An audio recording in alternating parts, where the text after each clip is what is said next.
I knew that I could not fail.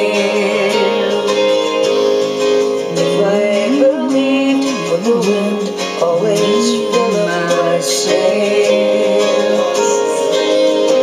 how far would I go? What could I achieve? Trusting the hero in me.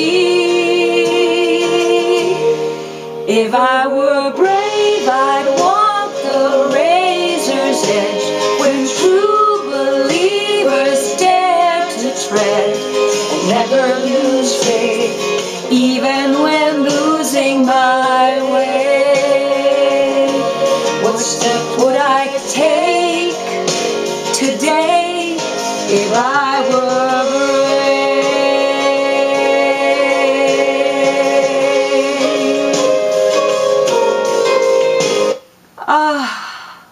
If I Were Brave, don't you love that song? It's by Janice Stanfield, and it's one that I pull out on a regular basis when I'm feeling less than, because we're living in a time where there's a lot of fear. There are a lot of things that, I'm sorry, I'm fiddling around with the computer, but there are a lot of things that we're afraid of. There's a lot to fear today. There, our economy, the messages that we get on TV, just our culture is bombarding us with negative messages, and it's no wonder we're so afraid.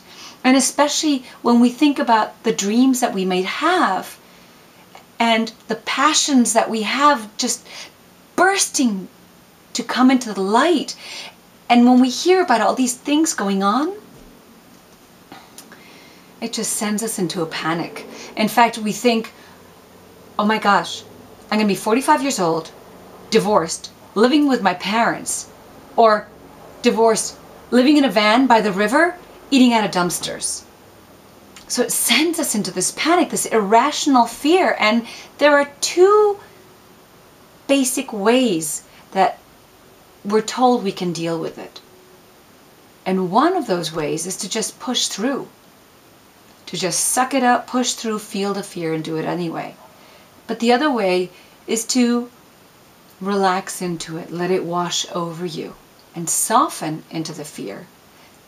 I happen to agree with both, but I like to take both of these ideas and recognize that actually fear teaches us. It teaches us that we're resilient. It teaches us that we have the ability to do so much more than we think at that very second we're capable of. Because our lizard brain, that is that part of our brain that is concerned with our survival, that's the part of our brain that takes over. That's the part of the brain that will say, oh, you're going to lose your home, you're going to not have a job, you're going to lose whatever, your car's going to break down. And so my lizard brain is called Bertha. And she shows up when I feel like I won't have enough clients. Who would want to ever hire me? Who do I think I am? And so we all have that part of ourselves. What are you afraid of? We all have these dreams. And in those dreams, that means change is going to happen. And so that lizard brain will come and act up. But what are you afraid of? And what do you need to do about it? And how is it that you're going to bridge the fear to the action? How is it that you're going to bring yourself to a place of feeling relaxed enough to even think of the action steps? You know what you want to do. You know it's whispering to you, it's calling to you. But how? The how brings us into that fear. And actually, this is a survival mechanism. So this is a good thing. There may be a modicum of truth, a seed of truth in that fear. Yeah, what if? What if? But the truth really is that, I'm going to bring this over here. You may not be able to see it. I have to scooch it back a little bit. But the truth is that fear actually connects us. When you think of 9/11 and how people came together, people who didn't even know each other helped each other out for months afterwards, years afterwards. Fear has a way of bringing us together. And it also allows us to be gentle with ourselves and to, in all of that, have compassion for others. Fear also heals us.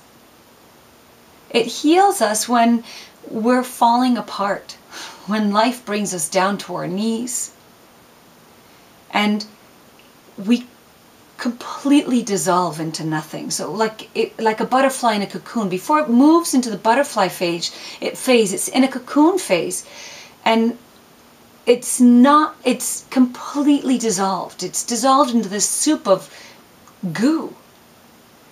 So when we're brought down to our knees, we're asked, we're invited, we're forced to just dissolve into nothing.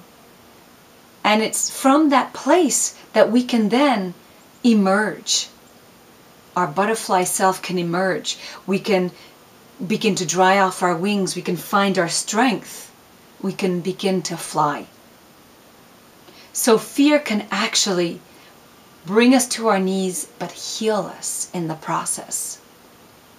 And then finally, fear has the ability to ignite our courage, to bring us into action.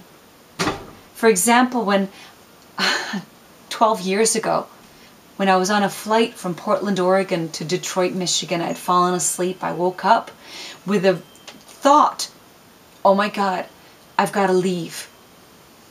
As in, I've got to leave my marriage. With a complete, knowing that had to happen. And the very next thought was the thought of fear. But what about my son? I left the marriage.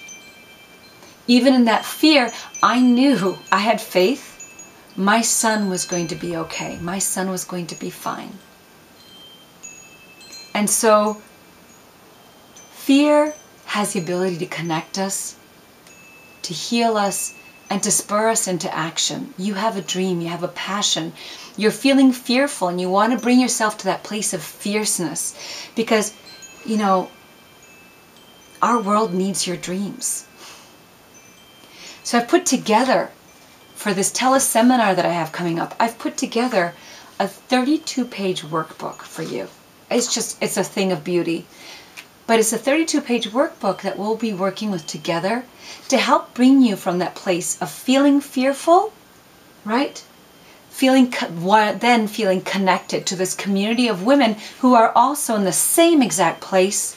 So together we can begin to heal and then ignite your courage to change. Ignite your courage to begin to take action so you can follow your passions to create your life's work.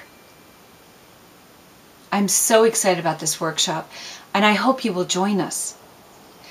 Look below, register below, and I look forward to seeing you on the other side.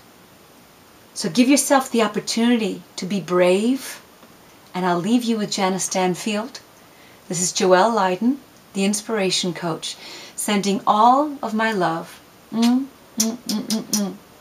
you. What